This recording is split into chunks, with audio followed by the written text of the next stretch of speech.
Hello बच्चों, आज हम स्टार्ट कर रहे हैं हमारा बायोलॉजी का फर्स्ट पेपर। आप लोगों को पता है various organisms made with the cell, they may are be unicellular और मल्टीसेलुलर। वो मल्टीसेलुलर भी हो सकते हैं, यूनिसेलुलर भी हो सकते हैं, लेकिन all kinds of organisms develop himself with the help of reproduction. वो सभी के सभी ऑर्गेनिजम्स अपने आप को डेवलप करते हैं with the help of reproduction. उसमें दो तरह के रिप्रोडक्शन हो सकते हैं, एक है सेक्सुअल और दूसरा है असेक्सुअल। तो जितने भी ऑर्गेनिजम्स है, प्लांट्स है या फिर इंसेक्ट्स है, माइक्रो ऑर्गेनिजम्स है, ये सभी ऑर्गेनिजम्स सेक्सुअल या फिर असेक्सुअल रिप्रोडक्शन के द्वारा सेल को मल्टीप्लाई करते रहते हैं। तो आज हम प्लांट के बारे में पढ़ेंगे, मतलब reproduction in lower and higher plants. ये अपना पहला टॉपिक में आज हम पढ़ेंगे प्लांट्स के रिप्रोडक्शन के बारे में। तो चालू करते हैं हमारा पहला टॉपिक, वो है reproduction in lower and higher plants. तो प्लांट्स में जो सेक्सुअल रिप्रोडक्शन भी होता है और असेक्सुअल रिप्रोडक्शन होता है। तो रिप्रोडक्शन की अगर हम डेफिनेशन करने जाते हैं तो इसका मीनिंग ये होगा कि multiplication of cells by a particular method और process that known as the reproduction. तो उसको हम बोलेंगे रिप्रोडक्शन। तो रिप्रोडक्शन में बच्चों दो टाइप होते हैं, टाइप्स ऑफ रिप्रोडक्शन। रिप्रोडक्शन के दो टाइप हो सकते हैं, वो एक है असेक्सुअल रिप्रोडक्शन एंड सेकंड है सेक्सुअल रिप्रोडक्शन। तो फर्स्ट ऑफ ऑल हम डिस्कस करते हैं असेक्सुअल रिप्रोडक्शन के बारे में अबाउट प्लांट। ठीक है, तो जब असेक्सुअल रिप्रोडक्शन की बात होती है तब वहाँ पे दो सेल फ्यूज होके एक हाइब्रिड सेल प्रोड्यूस न करते हुए सिंगल सेल द्वारा ही दो क्लोन सेल प्रोड्यूस होते हैं, उसे बोलेंगे असेक्सुअल रिप्रोडक्शन। मतलब एक सेल द्वारा दो सेल प्रोड्यूस होना। तो हम डिस्कस करेंगे असेक्सुअल रिप्रोडक्शन के बारे में। तो बच्चों असेक्सुअल रिप्रोडक्शन में single cell produce two clone cell, single cell produce two clone cells, that is the asexual reproduction। अब इसमें कई स्टेजेस होते हैं, तो हम देखते हैं मेथड्स और स्टेजेस ऑफ asexual reproduction। ठीक है बच्चों, तो जाहिर बात है कोई भी ऑर्गेनिजम्स अपने आप को मल्टीप्लाई करेगा दो मेथड से, सेक्सुअल द्वारा और असेक्सुअल द्वारा। जब हम असेक्सुअल रिप्रोडक्शन की बात करते हैं तो कोई भी ऑर्गेनिजम्स अपने आप को मल्टीप्लाई कर रहा है without involving other cells, cell divideation process से। तो इसमें कई तरह के स्टेजेस हो सकते हैं। तो पहला जो स्टेज है वो है फ्रैगमेंटेशन। फ्रैगमेंटेशन जिसमें ऑर्गेनिजम्स और सेल अपने आप को ही टुकड़े कर रहा है, उसके अपने अलग अलग टुकड़े बना रहा है, उन टुकड़ों को अपने से अलग कर रहा है, ऐसे इस तरह से वो अपने आप को मल्टीप्लाई कर रहा है। तो एक मेथड हो गई फ्रैगमेंटेशन। सेकंड है बडिंग फॉर्मेशन। सेकंड है बडिंग फॉर्मेशन। और थर्ड है स्पोर्स फॉर्मेशन। इस तरह से तीन मेथड द्वारा असेक्सुअल रिप्रोडक्शन प्लांट में होता है। पहला हो गया फ्रैगमेंटेशन, दूसरा हो गया बच्चों बडिंग, और तीसरा हो गया स्पोर फॉर्मेशन। असेक्सुअल रिप्रोडक्शन में हम तीन स्टेजेस देखेंगे। ठीक है, तो तीनों के नाम मैंने यहाँ पे लिख दिए। अब हम क्या करते हैं, ये तीनों स्टेप को वन बाय वन एक्सप्लेन करते हैं। तो पहला पॉइंट था हमारा फ्रैगमेंटेशन, जिसे मैंने अभी बताया आपको कि वो अपने आप को कट करते, टुकड़े करते और उन टुकड़ों को अलग अलग प्रोसीड करते जिससे वो अलग ऑर्गेनिजम्स में कन्वर्ट हो जाते हैं। तो इसमें क्या करेंगे, हम बोलेंगे कि ब्रेक होना। ब्रेक इटसेल्फ, खुद को ही ब्रेक करना, फ्रैगमेंटेशन करना, खुद के टुकड़े करना, ये हो गया फ्रैगमेंटेशन प्रोसेस। इसका बेस्ट एग्जांपल है स्पायरोगायरा।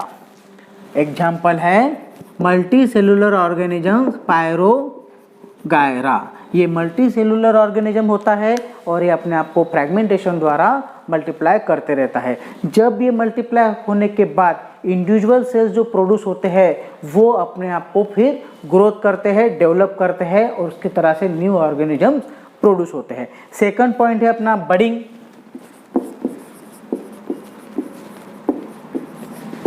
इसका एग्जांपल हम देंगे ईस्ट, इसका एग्जांपल हम दे सकते हैं ईट्स। बडिंग्स में क्या होता है, जो भी ऑर्गेनिजम्स होते हैं सिंगल सेल या मल्टी सेल ऑर्गेनिजम्स, उनके आउटर पार्ट पे एक तरह से स्वेलिंग प्रोड्यूस होती है और बडिंग की तरह वो बढ़ती है और जब पूरी बढ़ने के बाद वो कट होके अलग हो जाती है और इस तरह से ऑर्गेनिजम्स न्यू ऑर्गेनिजम प्रोड्यूस करते हैं बडिंग द्वारा। तो बडिंग मीन्स सेल बॉडी में एक तरह से स्वेलिंग प्रोड्यूस होना, वो एनलार्ज होते जाना, बढ़ते जाना और आफ्टर मैच्योरिटी वो कट होके उस ओरिजिनल पेरेंट बॉडी से अलग होके इंडिविजुअली प्रोड्यूस होना, वो हो गया बडिंग। नेक्स्ट है post formation. This is the third process और स्टेजेस। इसमें जो भी ऑर्गेनिजम्स होते हैं वो अपने सेल के अंदर छोटे छोटे अनदर सेल्स प्रोड्यूस करते हैं और बाद में आउटर मेम्ब्रेन रप्चर होने के बाद वो सेल बाहर स्प्रेड हो जाते हैं और किसी और जगह जाके वो अपने आप को डेवलप करते हैं, तो उन्हें बोलते हैं स्पोर्स फॉर्मेशन। उन्हें बोलते हैं spores formation. Any individual organisms produce number of quantity of cells in a one cell and that after maturity rupture the cell membrane and come out for spreading the another places, that is the spores formation। तो इसका example हम दे सकते हैं chlamydomonas. Example है chlamydomonas. This is the example of spores formation. तो हमने अभी 3 method देखे, इसके बाद और भी मेथड्स है जैसे बाइनरी फिशन,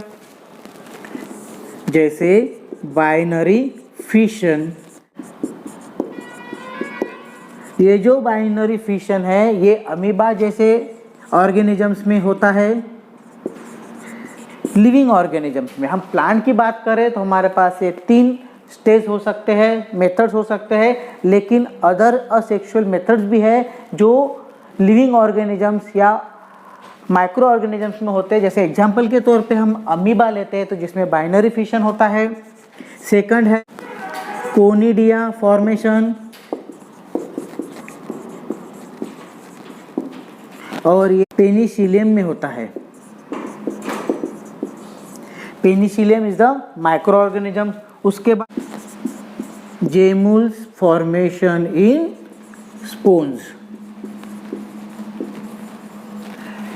लेकिन ये तीनों के तीनों जो स्टेजेस है वो लिविंग ऑर्गेनिजम्स में होने वाले हैं, एनिमल या फिर माइक्रो ऑर्गेनिजम्स में। और हम देख रहे हैं प्लांट के, तो प्लांट के लिए हमारे पास 3 मेथड्स है, fragmentation, budding and spores formation. Binary fission भी होता है, कोनिडिया फॉर्मेशन भी होता है, जेमुल्स फॉर्मेशन भी होता है, लेकिन ये लिविंग ऑर्गेनिजम्स में होता है, प्लांट में नहीं। तो प्लांट के कंसीडर करने के लिए बच्चों हमें 3 मेथड देखने हैं, fragmentation, budding and spore formation. तो जब भी कोई प्लांट असेक्सुअल रिप्रोडक्शन करता है तो इस तरह से अपने आप में चेंजेस प्रोड्यूस करके मल्टीपल ऑर्गेनिजम्स प्रोड्यूस कर सकते हैं असेक्सुअल रिप्रोडक्शन द्वारा। तो हमने अभी सिर्फ क्या देखे, असेक्सुअल रिप्रोडक्शन के 3 मेथड्स देखे हैं। उसके बाद हम कंटिन्यूस में वेजिटेटिव रिप्रोडक्शन, कंटिन्यूस में हम देखते हैं वेजिटेटिव रिप्रोडक्शन। इसमें भी 3 स्टेजेस होते हैं। Number 1 cutting, grafting and tissue culture. Vegetative propagation में यहाँ पे 3 मेथड्स दिए हुए हैं बच्चों, cutting, grafting and tissue culture. Cutting, हम किसी प्लांट के स्टेम को कट करके उसमें अनदर प्लांट की स्टेम को अटैच करके बाइंड करके हम रिप्रोडक्शन कर सकते हैं, जिसमें एक सेल द्वारा प्रोड्यूस होने वाला अनदर सेल कंबाइन करेंगे तो हमें न्यू प्लांट, न्यू वेराइटी मिल सकती है। ग्राफ्टिंग में भी वही थीम है, जैसे हम अगर किसी प्लांट के स्टेम को पूरी तरह से कट करके दूसरे प्लांट के स्टेम को उसमें ग्राफ्ट करें, अटैच करें, तो उसमें से भी हमें नया प्लांट प्रोडक्ट मिल सकता है। और टिश्यू कल्चर, इसके बारे में हम पहले ही पढ़ चुके हैं कि हम कल्चर मीडिया में एक टिश्यू की ग्रोथ करके उसके क्लोन बनाएंगे लैब में या फिर किसी पर्टिकुलर एनवायरनमेंट में, और उसके द्वारा जो क्लोन हमें प्रोड्यूस होते हैं उस क्लोन को फिर हम डेवलप करेंगे, ग्रोथ करेंगे। तो this is the another method for use in the vegetative reproduction process में cutting, grafting and tissue culture. Cut करके बनाना, ग्राफ्ट करके बनाना और कल्चर मीडिया में ग्रोथ करना। तो इस तरह से भी हम प्लांट में रिप्रोडक्शन असेक्सुअली कर सकते हैं। यहाँ तक समझ में आ गया होगा, आगे हम कंटिन्यू करते हैं बच्चों। अभी तक बच्चों हम असेक्सुअल रिप्रोडक्शन के बारे में पढ़ रहे थे, जिसमें हमने देखा कि प्लांट किस तरह से असेक्सुअल रिप्रोडक्शन करके अपने आप को मल्टीप्लाई कर रहे हैं। जो मेथड्स हमने अभी डिस्कस किए, सेम मेथड एनिमल में भी होते हैं, जिनके नाम भी हमने यहाँ पे देखे। अब हम नेक्स्ट पॉइंट देख रहे हैं हमारा, वो है सेक्सुअल रिप्रोडक्शन। सेकंड पॉइंट है हमारा सेक्सुअल रिप्रोडक्शन। आप लोगों ने पढ़ा है कि कई ऐसे एनिमल्स, इंसेक्ट होते हैं जो प्लांट को सेक्सुअल रिप्रोडक्शन करने में हेल्प करते हैं, जिन्हें हम वेक्टर या फिर व्हीकल कंसीडर करते हैं। इंसेक्ट या फिर कई एनिमल, जैसे सबसे बेस्ट एग्जांपल हनी बी को कंसीडर कीजिए। हनी बी ऐसे होते हैं जो फ्लावर पे बैठ जाते हैं और वहाँ से पोलन ग्रेन कलेक्ट करते हैं और वहाँ से उड़ के किसी अदर फ्लावर में जाके बैठ जाते हैं। तो इनके द्वारा सेक्सुअल रिप्रोडक्शन प्रोड्यूस होता है प्लांट में, फ्लावर में। तो ये एक मेथड हो गई। तो इसी तरह से प्लांट में सेक्सुअल रिप्रोडक्शन होता है और कई ऐसे व्हीकल्स, वेक्टर्स होते हैं जो इनको हेल्प करते हैं। जैसे एग्जाम्पल मैंने अभी इंसेक्ट बताया, उसी तरह एयर, विंड, ये भी सपोर्टिव पार्ट करते हैं इनको सेक्सुअल रिप्रोडक्शन करने के लिए। तो सेक्सुअल रिप्रोडक्शन में दो अलग अलग सेल्स कंबाइन होके, फ्यूज होके एक new zygote hybrid cell produce करना, उसे हम बोलेंगे सेक्सुअल रिप्रोडक्शन। उसके लिए एक अलग प्लांट, दो अलग अलग प्लांट कलेक्ट करके उसमें से मेल फीमेल गमीट्स को कलेक्ट करके उनका फ्यूजन होता है और वो फ्यूजन होके न्यू जायगोट प्लांट प्रोड्यूस होना होता है। तो उसके लिए प्लांट तो एक जगह से दूसरी जगह मूव हो नहीं सकते, फिर विंड है, इंसेक्ट है, ये हेल्प करते हैं उनको इस तरह की प्रोसेस करने के लिए। जीन्स प्रोसेस को कोऑर्डिनेटिंग वर्क भी बोल सकते हैं। तो सेक्सुअल रिप्रोडक्शन में जो भी प्लांट इन्वॉल्व होते हैं उसमें दो पार्ट होते हैं। पेरेंट पार्ट बोले होंगे, एक फीमेल और दूसरा मेल। ये दो पेरेंट्स होते हैं जो सेक्सुअल रिप्रोडक्शन करने में हेल्प करते हैं। फ्लावर में जो मेल पार्ट होता है उसे बोलते हैं एंड्रोशियम,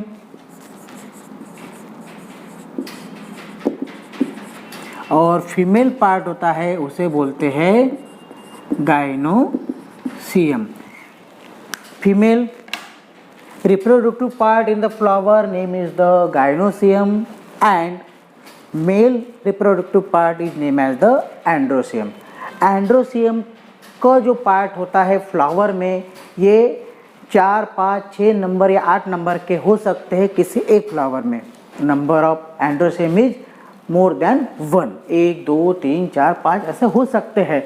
और ये जो एंड्रोसियम होते हैं, ये जो पार्ट प्रोड्यूस करते हैं इनसाइड द फ्लावर, उसे बोलते हैं स्टैमेन, कॉल्ड स्टैमेन। पूरे पार्ट को, एंड्रोसियम के पूरे पार्ट को स्टैमेन कहते हैं, जिसमें डिवाइड किया है 3 पार्ट में। It is divided into 3। One is the filament, second is the connective and third is the anther. This is the 3 part of stamen. stamen के 3 पार्ट होते हैं। stamen मतलब male reproductive part of the flower, male reproductive part of the flower, जिसे androecium भी कहते हैं। तो ये स्टैमेन होता है जो अटैच होता है फ्लावर के बर्ड्स को या बेस को। तो जो अटैच पार्ट होता है उसे फिलामेंट्स बोलते हैं, which is attach to the flower birds या बेसमेंट ऑफ द फ्लावर। उसके बाद जो स्टेम प्रोड्यूस होती है उसे कनेक्टिव बोलते हैं, वो बर्ड से आगे ऊपर की तरफ आती है, वो हो गया कनेक्टिव। और इस स्टैमेन के अपर पार्ट में, ऊपरी भाग में एक स्वेलिंग जैसा पार्ट प्रोड्यूस होता है जिसे बोलते हैं anther. This is the most important part, क्योंकि बच्चों इसी में ही पोलन ग्रेन प्रोड्यूस होते हैं, बनते हैं, इसी में ही पोलन ग्रेन बनते हैं या फिर प्रोड्यूस होते हैं। तो अब हम देखते हैं structure of anther. Anther, the part which consist number of pollen grains. Anther, the part which consists number of pollen grains. तो मेल रिप्रोडक्टिव पार्ट एंड्रोशियम, जिसको स्टैमेन बोलते हैं क्योंकि उसमें 3 पार्ट होते हैं, filament, connective and anther. Anther male reproductive part which consist pollen grain.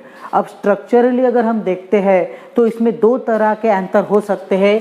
एक हो सकता है मोनोथिकस और दूसरा हो सकता है डायथिकस।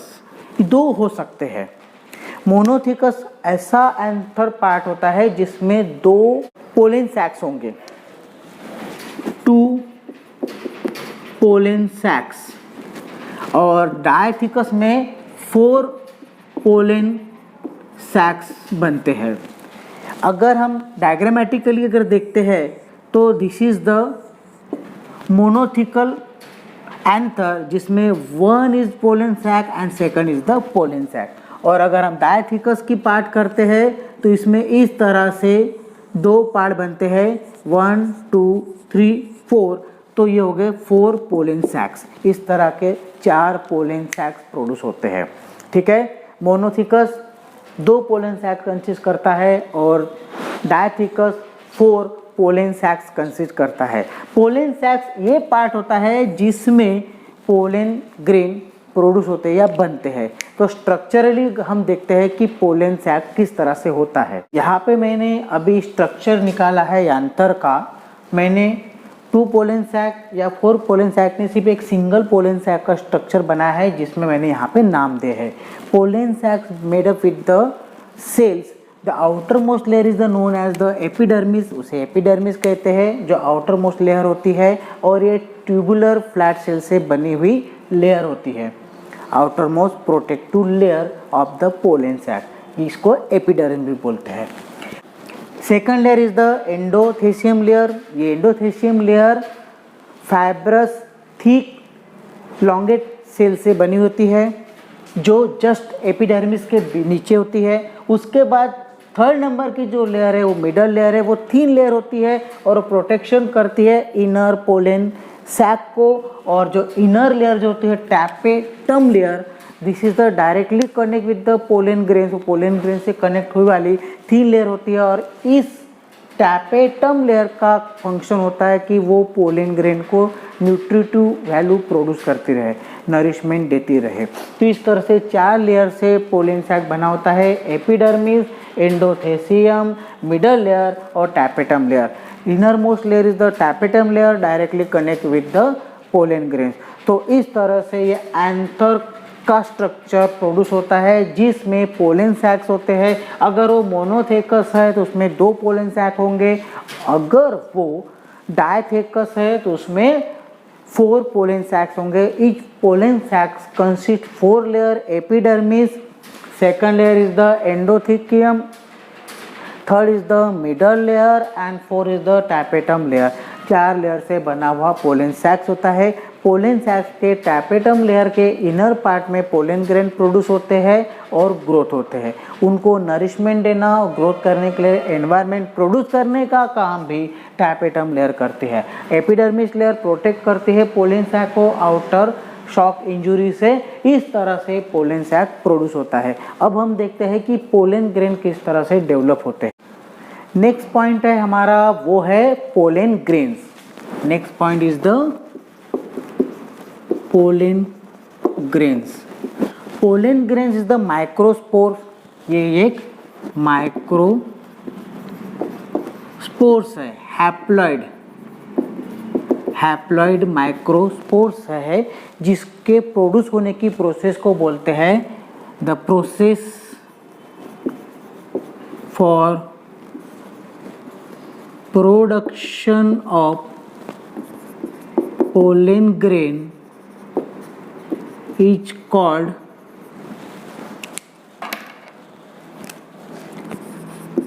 माइक्रोस्पोरोजेनेसिस। पोलन ग्रेन एक हैप्लॉइड माइक्रोस्पोर्स है जिसके डेवलपमेंट या प्रोसेस को कहते हैं microsporogenesis. The process for production of pollen grain is called as the microsporogenesis. Pollen grain बनने की प्रोसेस को माइक्रोस्पोरोजेनेसिस कहते हैं। Pollen grain is the single cell, ये single cell single nucleus containing double wall layer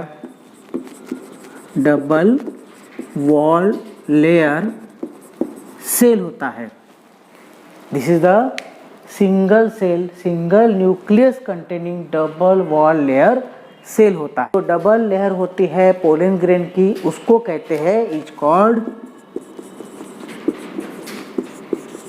स्पोरोडर्म।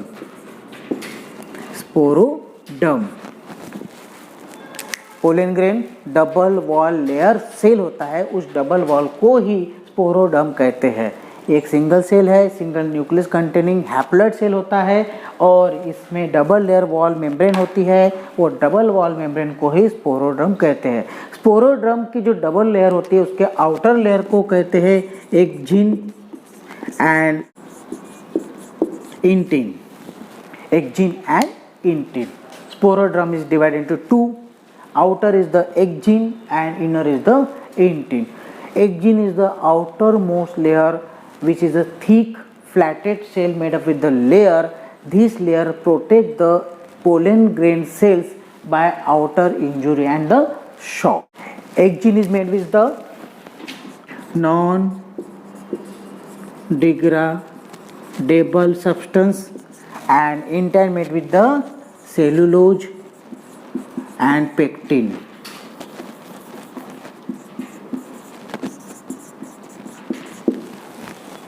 This is the structure information of pollen grain.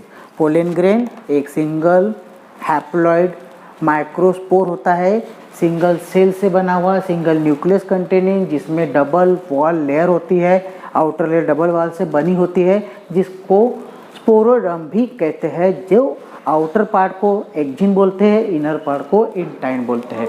एक्जिन made with the non degradable substances and intine made with the cellulose and pectin. तो यहाँ तक अपना जो भी हुआ है आप इसे नोट डाउन कर लीजिए, आगे का हम कंटिन्यू करते हैं बच्चों। Next is the how to develop pollen grain, वो मेथड हम देखते हैं। मैंने अभी आपको बताया था बच्चों कि पोलन ग्रेन जो होता है वो एक डबल लेयर सेल्स होता है, जिसमें एक आउटर लेयर प्रोड्यूस होती है और एक इनर लेयर। आउटर लेयर को हम एक्जाइन बोलते हैं और इनर लेयर को हम इंटाइन बोलते हैं। इंटाइन के अंदर साइटोप्लाज्म होता है, साइटोप्लाज्म होता है और साइटोप्लाज्म में न्यूक्लियस होता है, साइटोप्लाज्म में न्यूक्लियस होता है। तो जब पोलन ग्रेन प्रोड्यूस होता है तो वो दो माइटोटिक डिवीजन से प्रोड्यूस होता है। तो पहली जो first mitotic cell division method जो होती है, इसमें पोलन ग्रेन जब डेवलप होता है तो वो वेजिटेटिव सेल प्रोड्यूस करता है। कौन सा सेल प्रोड्यूस करता है?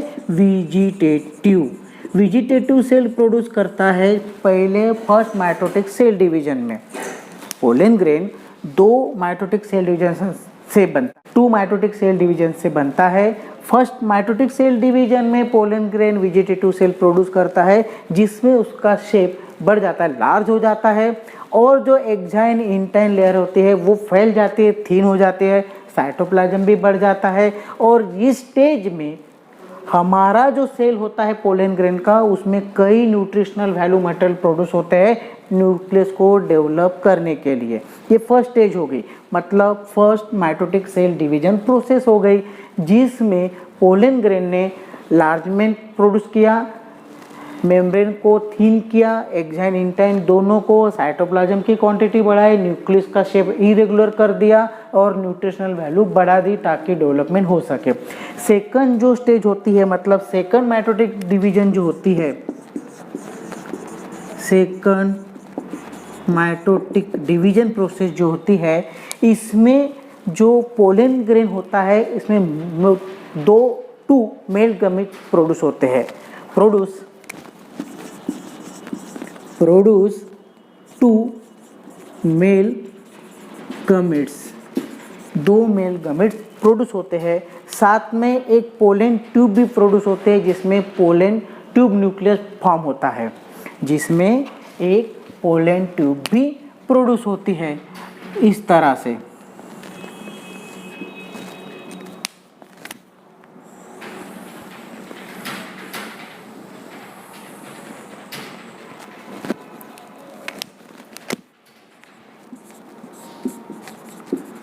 Mail gametes and tube nucleus, or this is the pollen tube। Pollen grain बनते वक्त पोलन ग्रेन के जो टू लेयर्स होते हैं एक्साइन इंटाइन, वो थिन हो जाते हैं और पोलन ग्रेन सेल का साइज बढ़ जाता है। साथ में न्यूक्लियस इरेगुलर हो जाता है, साइटोप्लाज्म की क्वांटिटी बढ़ जाती है। ये हो गई first mitotic cell division method, जिसमें सेल में न्यूट्रिशनल फूड मटेरियल की क्वांटिटी बढ़ जाती है।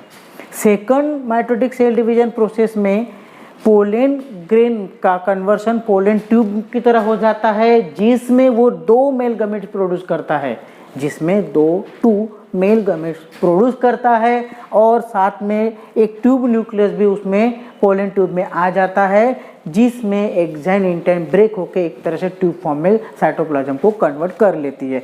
तो ये हो गया जनरेशन ऑफ पोलन ग्रेन और production of pollen grains method. इसके बाद हम देखते हैं गाइनोसियम। मैंने आपको बताया था फीमेल पार्ट जो होता है फ्लावर का, उसको हम बोलते हैं gynoecium. Another name is the carpel, another name is the carpel. मैंने एंड्रोसियम का अनदर नेम बताया था स्टैमेन, और अब मैं बता रहा हूँ गाइनोसियम का अनदर नेम कार्पेल। कार्पेल को भी तीन पार्ट में डिवाइड किया हुआ है, डिवाइडेड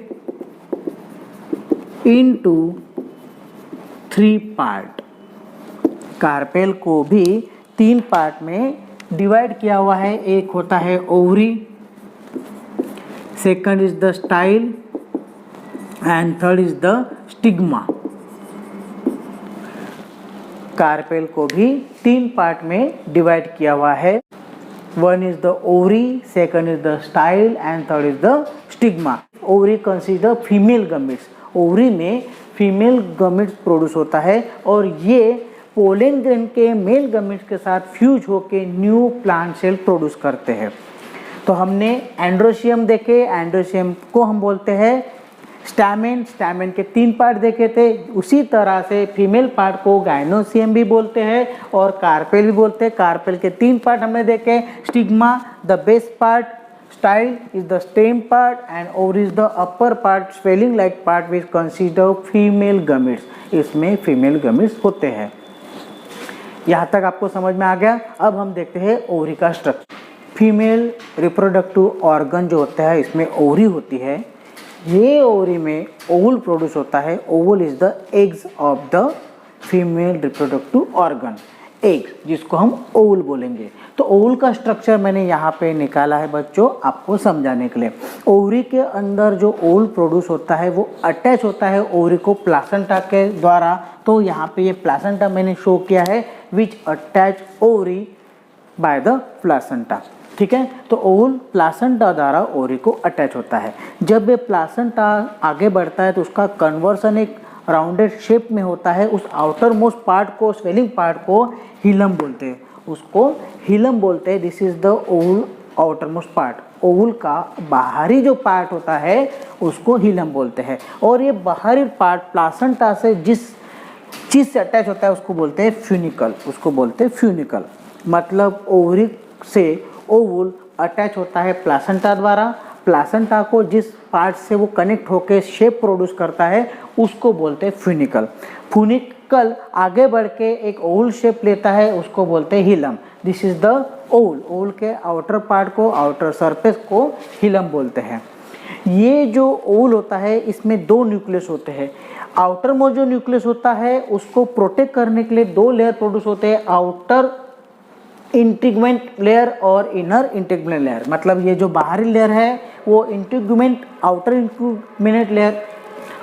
इंटीग्यूमेंट लेयर है जो न्यूक्लियस को प्रोटेक्ट करती है। उसी के साथ में अटैच में इनर इंटीग्यूमेंट लेयर होती है। ये दोनों लेयर न्यूक्लियस को प्रोटेक्ट करते हैं। न्यूक्लियस के इनर पार्ट में और एक न्यूक्लियस शाक होता है जिसको एम्ब्रियो शाक भी बोलते हैं। इस एम्ब्रियो शाक के अंदर एक और सेकेंडरी न्यूक्लियस, एक एग्स और एंटीपोडल्स अटैच होते हैं।